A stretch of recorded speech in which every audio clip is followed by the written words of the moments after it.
Hi welcome to Keshri Sai channel. ఈరోజు మన ఛానల్లో సగ్గుబియ్యం బెల్లం యూస్ చేస్తూ కమ్మనైన బెల్లం పాయసం ఎలా చేయాలో చూద్దాం రండి. వంటికి చలవ చేసే సగ్గుబియ్యం పాయసం ఎలా ప్రిపేర్ చేయాలో మీకోసం నా స్టైల్లో చూపిస్తాను. చూసేద్దాం రండి. బెల్లంతో పాయసం చేసేటప్పుడు చాలామందికి విరిగిపోతుంది కదండి. అలా విరిగిపోకుండా ఎలా చేయాలో మీకోసం చూపిస్తాను రండి.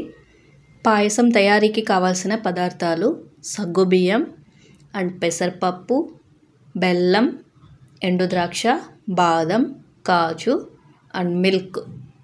పాలు వచ్చి సపరేట్గా పక్కన పెట్టుకోండి. సగ్గుబియ్యం ముందుగా ఒక బౌల్లో బాగా క్లీన్ చేసి, ఇవి సన్నగా ఉండే సగ్గుబియ్యం కాబట్టి నేను ఒక 15 minutes అనేది నానబెట్టుకున్నాను.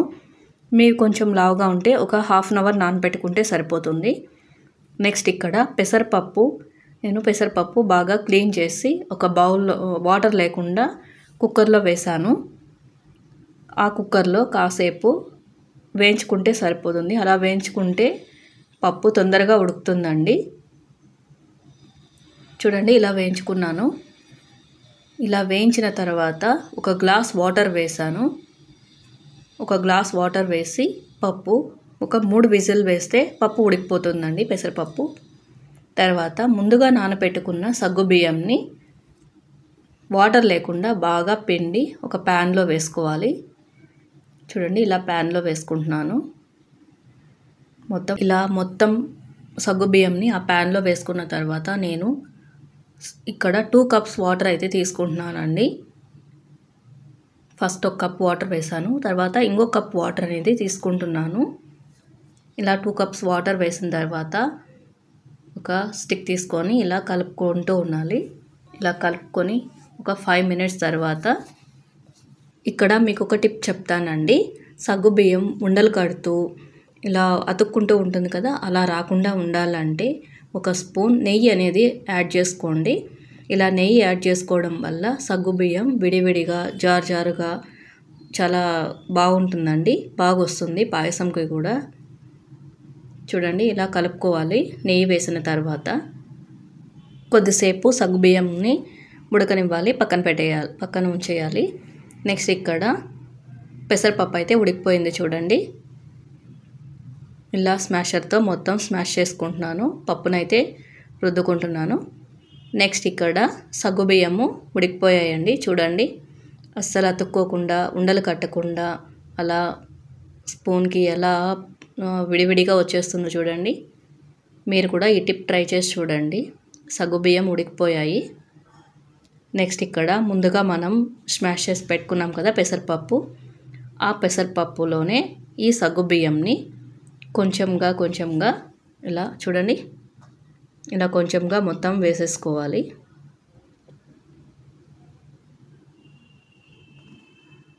ఇలా సగ్గుబియ్యంని మొత్తం వేసేసుకోవాలి. సగ్గుబియ్యం వేసిన తర్వాత పెసరపప్పు సగ్గుబియ్యం 2 కలిసిపోయేలా ఇలా కొద్దిసేపు కలుపుకోవాలండి.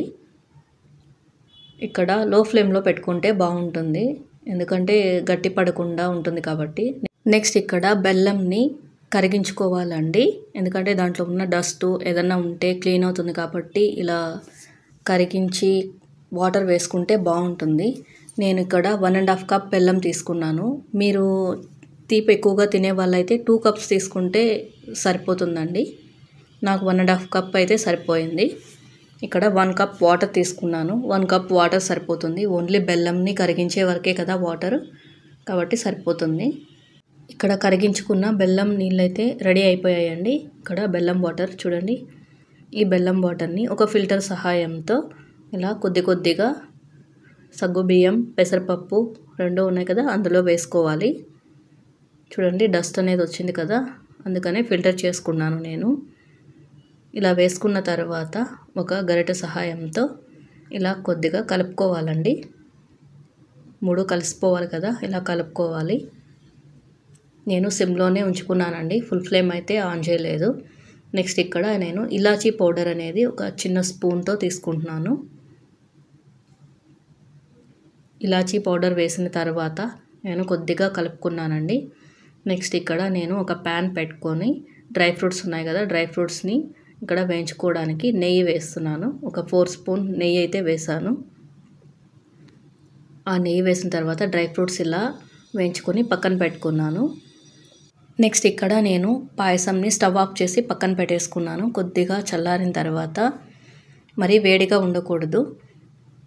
ముందుగా కాంచి చల్లార్చి పెట్టుకున్న పాలు ఉన్నాయి కదా, అవి 1 స్పూన్ యాడ్ చేసుకున్నానండి. ఇక్కడ ఇంకొక టిప్ ఇది. ఇలా 1 స్పూన్ యాడ్ చేసి ఇలా కలుపుకోవడం వల్ల, పాలు దాంట్లో కొద్దిగా కలవడం వల్ల పాయసం అనేది విరిగిపోదండి. ఇలా మళ్ళీ కొద్దిగా కొంచెం పాలు అనేది తీసుకున్నాను, మళ్ళీ కలుపుకున్నాను. తర్వాత ఇక్కడ మొత్తం పాలు అనేవి 1 కప్ మొత్తం పాలు తీసుకొని ఇలా స్లోగా కలుపుకోవడం వల్ల చూడండి నాకు పాయసం విరిగిపోలేదు. కరెక్ట్గా పాయసం అనేది రెడీ అయిపోయింది. నెక్స్ట్ ఇక్కడ ముందుగా రెడీ చేసి పెట్టుకున్న డ్రై ఫ్రూట్స్ అనేటివి నేను కొద్దిగా ఇందులో యాడ్ చేసుకున్నాను. యాడ్ చేసుకున్న తర్వాత బాగా కలుపుకోవాలి. నెక్స్ట్ ఇక్కడ నేను సర్వింగ్ బౌల్ అనేది తీసుకున్నానండి. ఒక బౌల్ తీసుకొని అందులో కొద్దిగా పాయసం అనేది ఇలా వేసుకున్నాను. చూడండి యమ్మీ సగ్గుబియ్యం పెసరపప్పు బెల్లం పాయసం రెడీ అయిపోయింది. చాలా టేస్టీగా ఉండిందండి. అది కాక వంటికి చలవ చేస్తుంది కూడా ఇలా పాయసం తింటే. చూడండి గట్టి పడకుండా లిక్విడ్ లాగానే ఉంది కదండి. నాకు లిక్విడ్ లాగే వచ్చిందండి, గట్టి పడలేదు పాయసం. నేను డెకరేషన్ కోసం కొంచెం పైన డ్రై ఫ్రూట్స్ అనేవి వేసుకున్నాను. మా వీడియోస్ కనుక మీకు నచ్చినట్లయితే please like, share and subscribe to KSV Sai channel. Bye.